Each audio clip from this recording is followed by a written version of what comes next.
کیا جسم سے بال اتارنا جائز ہے جیسے کہ باڈی بلڈرز اتارتے ہیں؟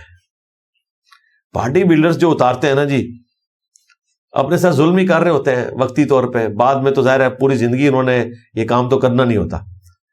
اس پہ ہمارے استاد شیخ زبیر صاحب نے ایک مضمون لکھا تھا، انہوں نے کہا کہ اس کی حرمت تو کوئی ثابت نہیں ہے۔ یہ حقیقت بات ہے کہ کہیں پہ حرمت نہیں آئی ہے، یعنی نبی الاسلام نے اس حوالے سے کوئی منع نہیں فرمایا۔ جہاں پہ ذکر ہے اتارنے کا ہی ذکر ہے، جو غیر ضروری بال اتارنے کا ذکر ہے، بخاری مسلم دونوں میں حدیث ہے 5 چیزیں فطرت میں داخل ہیں: ختنہ کروانا، ناخن کاٹنا، مونچھیں پست کرنا، زیر ناف بال صاف کرنا اور بغلوں کے بال صاف کرنا۔ یہ نیچر کا حصہ ہے، تو یہ تو وہ ہے کام جو کرنے کا حکم ہے۔ اس کے علاوہ جو چیزیں اب ظاہر ہے داڑھی آپ نہیں مڑائیں گے، بخاری مسلم میں حدیث ہے نبی الاسلام نے حکم دیا کہ داڑیاں بڑھاؤ۔ قرآن میں بھی آیا وَلَآمُرَنَّهُمْ فَلَيُغَيِّرُنَّ خَلْقَ اللَّهِ، سورۃ النساء کی آیت نمبر 119، کہ شیطان نے کہا تھا کہ میں تیری مخلوق کو ابھاروں گا کہ وہ تیری بنائی ہوئی تخلیق کو بدلیں گے۔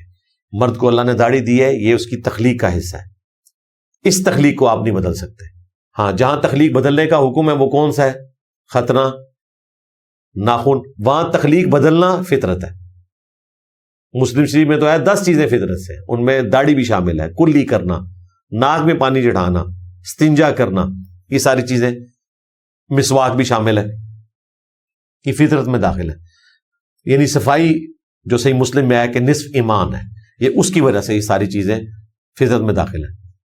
اور صحیح مسلم میں حدیث ہے کہ 40 دن کی مدت نبی الاسلام نے مقرر فرمائی ہے زیر ناف بالوں کے لیے، ناخنوں کے لیے، یعنی یہ زیادہ سے زیادہ مدت ہے۔ ویسے تو ہر ویک اس کو صاف کر لیا جائے وہ بہتر ہے، لیکن زیادہ سے زیادہ 40 دن کے اندر کر لیا جائے۔ 40 سے کوئی لیٹ ہوتا ہے تو کافر نہیں ہو جائے گا، ایک حرام کام اس سے سرزد ہوا، بس زیادہ سے زیادہ یہ ہوگا، تو اس سے بچنے کی کوشش کرنی چاہیے۔ باقی جسم کے جو بال اکھاڑے جاتے ہیں تو میڈیکلی میں سمجھتا ہوں کہ ان چیزوں کو اوائڈ کرنا چاہیے۔ ظاہر ہے کہ ان بالوں کی بڑی اہمیت ہے، اب تو سائنس بتا رہی ہے نا کہ ان بالوں کی کیا اہمیت ہے جو انسان کے جسم پہ اگائے گئے ہیں۔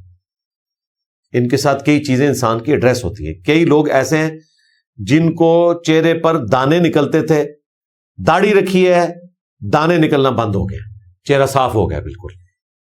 کئی لوگوں کے ساتھ ایسا ایکسپیرینس ہوا۔ ان بالوں کے ساتھ حکمت جوڑی ہوئی ہے، تو بہتر تو یہ ہے کہ اس قسم کی حرکت نہ کی جائے، لیکن حرمت کا ہم کوئی فتویٰ نہیں لگاتے۔ باقی جو یہ عورتوں کو شوق چڑھا ہوا ہے وہ اپنے پاؤں کے بال صاف کرنے کا، اور اسی طریقے سے خام خائی جو ہے وہ بال صاف کرنے والا معاملہ، وہ بالکل غلط ہے۔